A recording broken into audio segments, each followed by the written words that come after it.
Hey! How's it going? All right, look who's back, everyone. It's Friday, October 11th, and I'm Gene. I'm Zane. And you're hanging with Uncle. Hey, sorry I've been on a little hiatus. Life is life, and things kind of get in the way, and things are more important, and not really get in the way. It's just sometimes you got to do other things over being on the internet for a half hour, Right? But, hi, I'm back. Good news all around, of course. Reason why I was gone, but I'll get onto that later. But hopefully you guys had a wonderful weekend. How you doing, man? Man, I'm doing well. Good. Just had a very peaceful week. Been kind of very uneventful. Okay. And just taking it easy, man. Good. I'm glad I'm not in Florida or the southeastern part of the United States, man. Reaching out, hearts out to those that were affected by the hurricane. The footage of that was very interesting to pay attention to, but it ended up being a Category 2 when it hit land, which perfectly, not too massive, which is awesome, but it still did end up doing the damage that was predicted, to be honest. People were evacuated a few days prior before the hit because of how massive the storm got. But overall, the damage is there, definitely. There's footage out there to go and check out. There were some people who stayed, which is kind of crazy to me in the storm. But Floridians, man, they're from Florida, obviously, a little bit more tough than we are. But the footage there is phenomenal because on TikTok people were streaming it, and even in the middle of it, sitting in their homes watching it go by, just seeing palm trees just bend like that was absolutely insane. But prayers and wishes out to those who were affected by the storm, definitely, because that is not something to I'm not willing to go and live in Florida because of, to be honest. Well, I have lots of reasons why I won't live in Florida. Yeah. But here's just one little side fact. You know why palm trees have such great bend in the wind? They're grass. They're not trees. Yeah, they're technically weeds, grass. right? Yeah. Yeah. Huh. Interesting. But anyway, that's why palm trees have a lot of bend and can withstand those kinds of storms. It was really extreme to watch. It honestly was. There was a guy who opened a beer outside and poured it into his mouth at a distance. Yeah. It was kind of funny. Oh, our camera blurred. But we do have some interesting topics today. Check out the M on my hand. And it's going to adjust. There we go. All right. Go ahead. Lead the way, man. So, hydrogen-powered vehicles, or just hydrogen power altogether. Yes. Yeah, we wanted to get right into that because the future is nigh in technology, right? We all know that technology is eventually going to change at some point, or we're finally going to jump the line and say, okay, we're going to try this, and hopefully we like it. Because Toyota just came out with a hydrogen-powered charger that's about water bottle size, they're saying, like a large AA battery, but with seeing people hold it, it was more like a Beats pill to what I was seeing. But it's not only meant to charge EV vehicles, it's meant to charge the hydrogen-powered vehicles that Toyota is currently working on. They've been working on for a few years now. Because in 2022 they had a professional Japanese driver do a whole circuit basically on a professional track with the hydrogen-powered engine and fuel, and his compliments throughout the whole experience were kind of interesting. They were interesting because he was comparing it to still a gas vehicle, because technically it is, because hydrogen and gas, it's a gas vehicle, because it still gives off the purr, the sound, everything. It just burns a lot cleaner. Yeah, and it really just puts water back in the air instead of emissions. So that's the main goal. That was the main goal for EV vehicles, electric vehicles overall, is to reduce emissions that are going into the atmosphere so we can save our planet. And with hydrogen putting little water back into the atmosphere, I don't see that being too much of an issue. And this could be like a little just, again, another little sidestep as a way to look at paying yourself. Mm-hmm. If you are always one of those people that no matter what the price of gas is, oh my God, it's so expensive.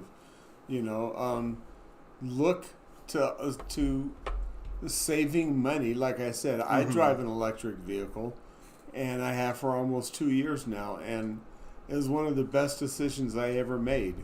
You know, I have solar on the roof. I drive an electric car. When I plug it in, I'm just using the sun's power to charge my vehicle. Yep. I plug it in, you know, about once a week. Mm-hmm. You and know, it's a cheaper experience, to my understanding. Man, I do not miss going to a gas station. Yeah. I mean, with this hydrogen-powered battery, which is compact and mobile, they also have a plan for larger cell-type versions to go into not only cars, but into homes. Like, not into homes as in they're going to plug it into the TV, as in homes as in this is going to power your home. Like a plug it in generator. in turn. Yes.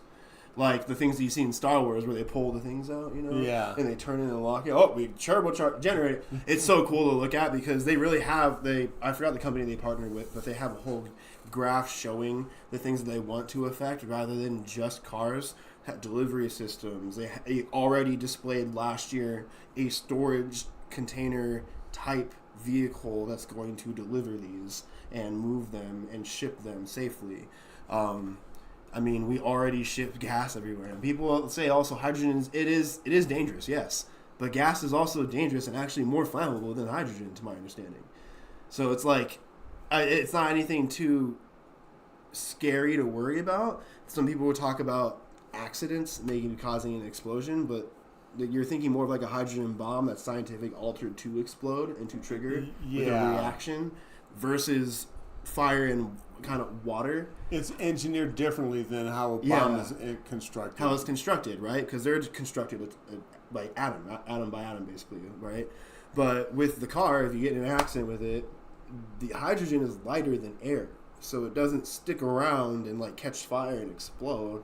It floats upwards and disappears into the atmosphere. And just, you know, FYI, I mean, I remember when Schwarzenegger was governor of California and he was driving those hydrogen-powered Hummers. Mm-hmm. You know, and he was promoting hydrogen-powered vehicles way back then. Yeah, and there's some like conspiracy about a guy who was like trying to invent water, like powered cars, and he was offed by the government. I'm just saying, the technology's been around for a while. Yeah, so it's like you can't really off Toyota, especially when they've already invested in it too. They bought it. They bought a company for like 23, I think, or 32. I can't, dyslexia or whatever the numbers reverse, but that much money, 32 or 22 $1 million for that company, and then they're projecting it to be a larger $1 billion company. They're working with Yamaha to make a V8 version of the hydrogen engine. Can you imagine hydrogen-powered Formula One and open wheel and NASCAR cars? It's not that it operates better. They do have guys that are out there talking about how it's bad for whatever and it's worse. Still gets out the same thing, but whatever. You're sacrificing literally like 2 to 3 miles per hour for cleaner air. You're sacrificing maybe 10 miles more travel total, 20 miles more travel total, maybe with the total of the tank, just to make the energy cleaner.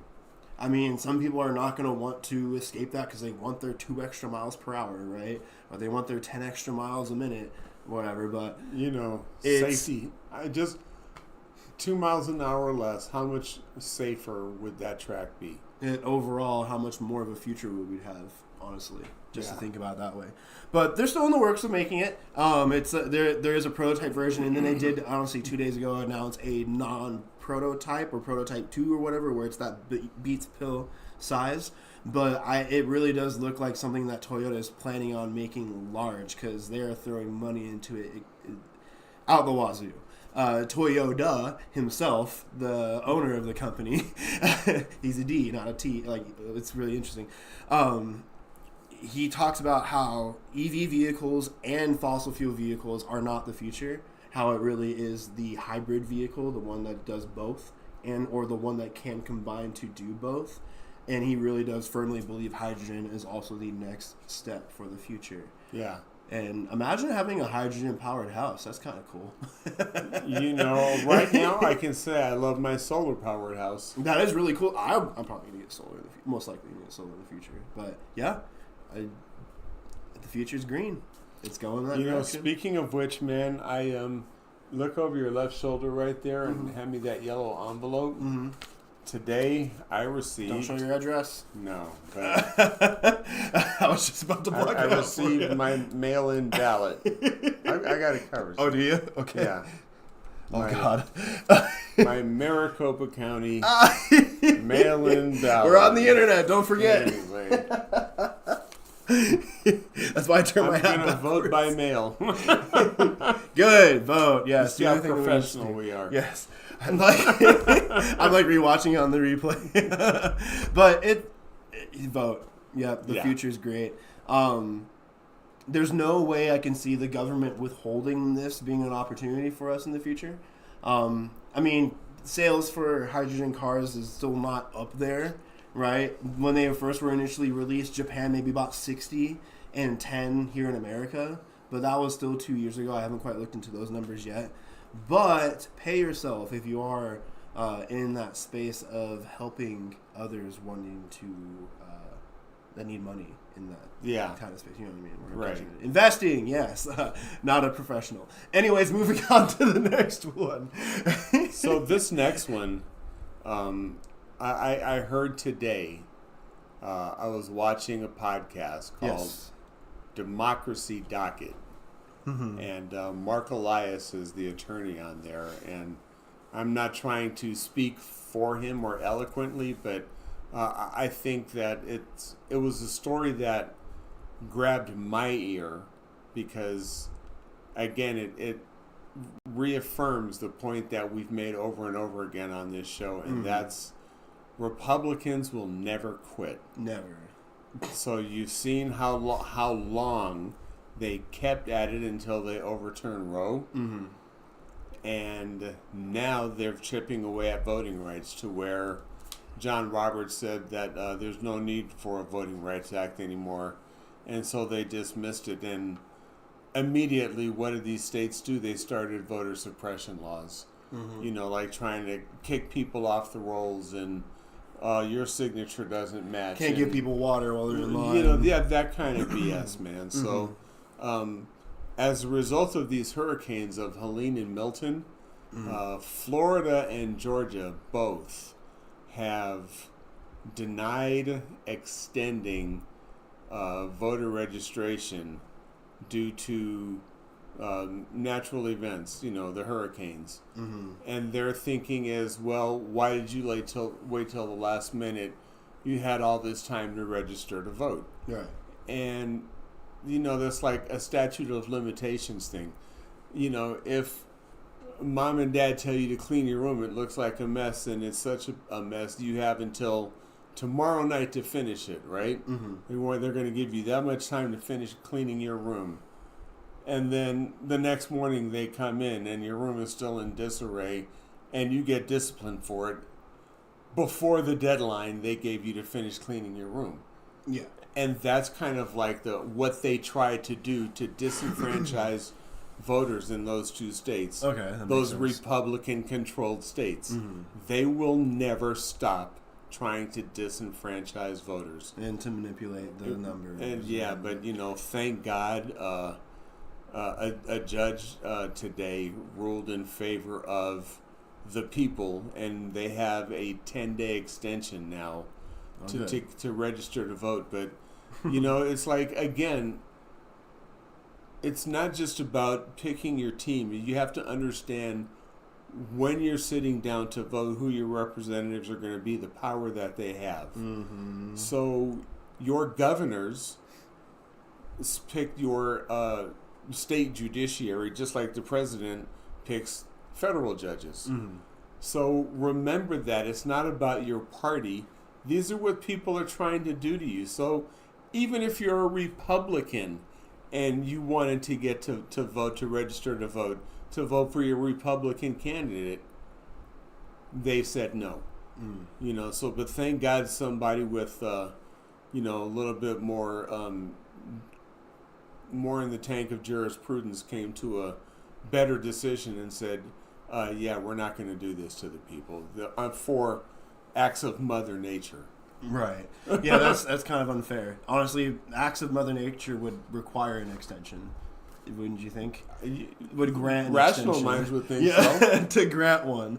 Like, oh, the weather stopped you. Oh my God. Well, guess you get less days now. Speaking of the weather, can we talk about how they're talking about how we or somebody, I don't know who, has like shamans hidden somewhere manipulating the weather? Let's put a pin in that. Dang, okay. Yeah, let's put a pin in that. Okay, yeah. okay. Because that was ridiculous. Oh, man. But, it's like, I'll tell you, other misinformation and lies that do nothing but hurt people. There's this lie that FEMA's only giving out $750 for those people disenfranchised by the storm. And that is not true. Okay. What they're doing is, oh my God, my house got destroyed. I have my family, my wife and, who's pregnant and my child or whatever, and we have nothing. Here's $750. Get a hotel room for a night or two. Get some food, get some clothes, a place to stay. Have a command center to make a place of attack. And while you're applying for other benefits from FEMA, from being, displaced from the storm, that's what that initial $750 is like. But the right is trying to paint the picture like that's all you're going to get. And if you apply for things, then FEMA's going to own your house because they're spending government money to take care of you, so they're going to own your house. And those kinds of lies are stopping people from applying for those benefits to make themselves whole again. So, yeah, this misinformation and these lies have just got to stop. They're doing nothing but causing pain, destruction, and suffering. Understood. And honestly, I don't know why misinformation even became a thing lately. I was looking at a comparison in debates between, it was like, I think it was Bush. Who was Bush debating against in the Republican race back then? Well, let's see. He ran against Gore the first time and then John Kerry the second time. I think it was Gore. And it was watching their debate with each other. There was no name calling. No radical statements about people being stupid, dumb, dirty, no adjectives, coloration thrown around anywhere, right? Yeah. It was policy talk. It was civil discourse. We are talking about when they talked about the border. Honestly, if I was around back then, I probably would have voted Republican because they wanted to do a system for the border. They were talking about it requires this, and we need to make sure that we have this in order, this, that, and the third. And Bush was spitting. I was like, oh, wait, he actually is talking about policy. I'm like, I actually like listening to him talk about it. And then comparing to listening to Trump again. She's this and that, and these people they're trying to do this, the fear mongering. Like, you can tell the major difference in politics and what has happened. And I where did it go? What happened to the cordial ship, Gene? It left because they lost their minds when a black man was elected to the White House. Crazy. That's when all this crap started, man. Because you're right. I remember Ronald Reagan just throwing his hands up and just granting amnesty to like 8 million people that were here illegally at the time. There was a moment in the debate where the lady asked a question and Bush was like, was that to me? And Gore was like, I think it was to you, bro. He's like, okay, thank you, man. He's like, yeah, no problem, I got you. Like, they actually were nice to each other. And then they made a joke and they really laughed and then they continued talking about policies. Because it wasn't about democracy. It was about the issues and how we were going to address these issues and what policies we were going to implement to address them. Mm-hmm. Now it's totally changed. And like I said before, man, the Republican Party is dead. They don't exist anymore. Now you have the Democratic Party and you have the party of MAGA. They're fighting against the MAGA. That's it. And then, there is no Republican And then the Party. Republicans who don't want to vote for MAGA at all, who do exist, thank God. I've seen a few of them, talked with a few of them. Yeah. Like, real Republicans are the ones like Liz Cheney that are coming out and endorsing Kamala Harris because although they totally disagree on how to run the country, they agree it can't be run unless we have a democracy in place that we all agree and guess to live who by. threw colorful commentary about Liz Cheney's words afterwards? You already know. Again, why is this even why is this even a thing? Why is this even our politics now? Because it really is just kids calling each other names the whole time. People not answering direct questions. I'm sorry, that came out of nowhere. People not ordering direct questions or answering direct questions, like freaking the Walls and the Vance debate. Vance kept dodging questions or even answering questions with a question to ask his opponent instead. It's like to me, Vance lied. It's like, number one, he would always say the policies of Kamala Harris. Yeah. Number one, it's not her policy. It's not her policy. No. She's not the president. She's part of the administration, but it's not her policy. Mm-hmm. If you look in the Constitution and see what powers are given to the Vice President of the United States, mm-hmm. they have two main functions. They're there to step in case the president is incapacitated, mm-hmm.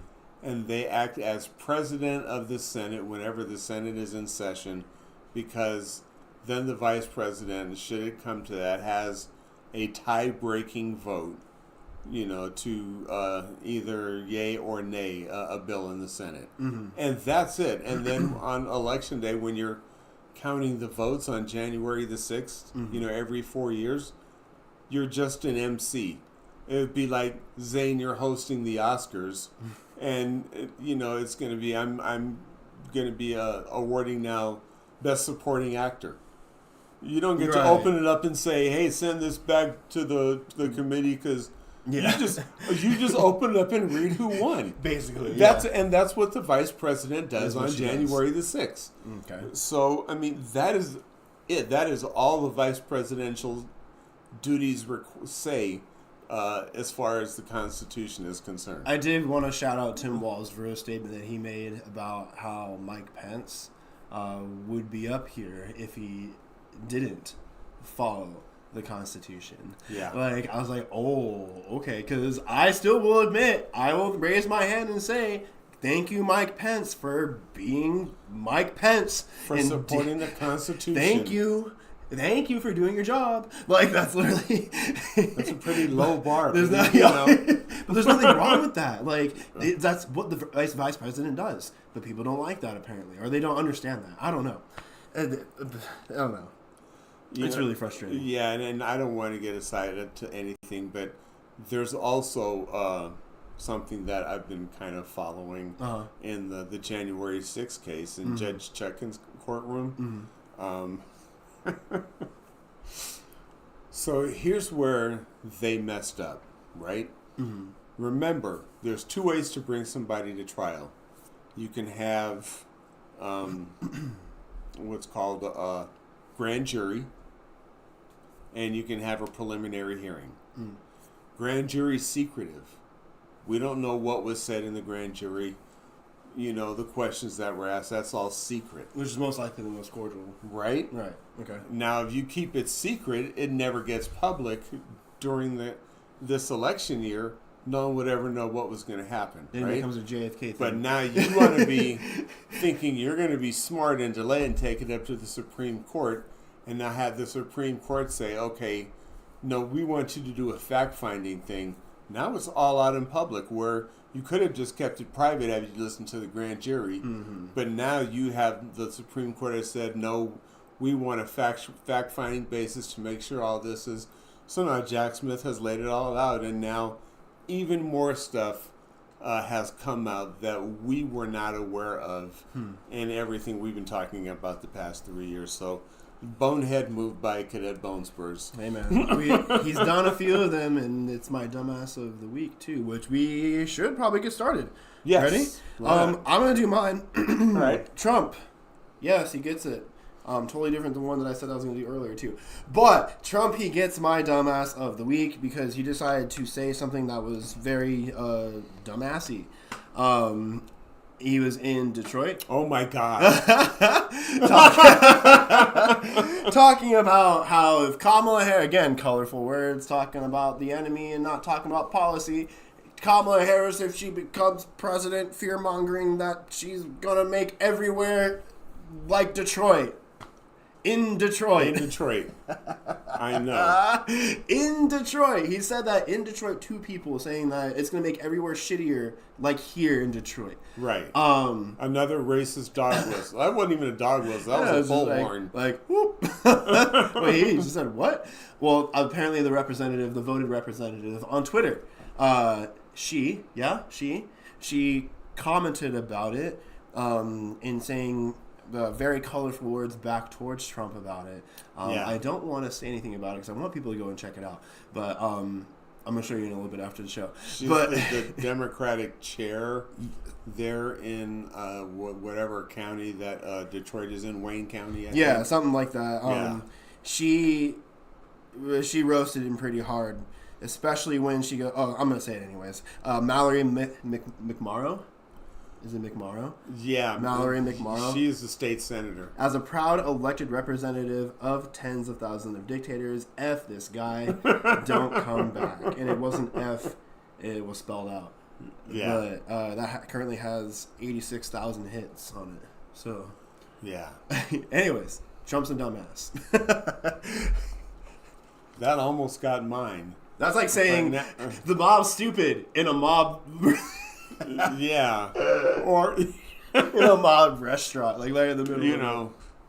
Or go to a truck stop, and try and take a post saying we want to kill the highway bull in front of a bunch of truckers, bruh. Like, man, grandmothers suck in the middle of a knitting club, like right, right. That's pretty some dumbassery stuff. But all right, let's go back to that pin we put in earlier. All right, back to it. Because that is my dumbass of the week. Pull it off the board. Man, she just refuses. She keeps winning titles in different weight classes. We just gave Trump a nomination to catch up to her, and she just got another award. There we go, man. Margarine Trader. There she is. She gets mine talking about how these storms are caused by Democrats. Oh my God. Because they know how to control the weather and affect storms to go to red, GOP voting areas. Now, I could understand if they went with the pitch of saying they blew it out of proportion, like talking about it. Like, instead of if it was just a category 2 the whole time, or it was like a category 1 where people can prepare and bunker down, whatever, and they blew it up out of proportion, if that was the pitch for them. But I don't think they're cognitively there enough to understand what I'm talking about now, the difference in that pitch, and actually saying they can physically control the weather. Which is what they are saying. They're not being logical and trying to say that they blew it up and talked about it. No, they are saying people literally controlled it with shamanistic powers. I can tell you what, man. If you believe that dumbassery, I still have that swampland on the moon for sale. Yes. Cash only. There's a guy that I love that goes around interviewing people on the streets, and sometimes mainly Trump supporters.